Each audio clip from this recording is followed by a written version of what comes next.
মাহে রমজান সামনে, এবারের রমজানে টার্গেট নাও 30 দিনের রোজার মাধ্যমে দিল থেকে আল্লাহর কাছে এইভাবে 30টা দিন হাতে গুনে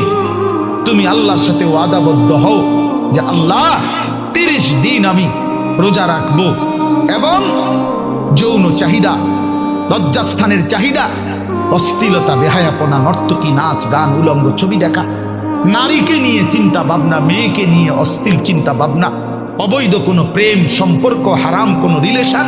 এই সব ত্যাগ করে বন্ধু 30টা দিন মনোযোগ দিয়া রোজা রাখো, তারাবি পড়ো, ইফতার করো, সাহারি করো, তাসবিহ পড়ো, তেলাওয়াত করো, কোনো আলেমে দ্বীনের সাথে উঠা বসা করো, ইমাম সাহেবের সাথে সম্পর্ক করো। ইনশাআল্লাহ দেখবা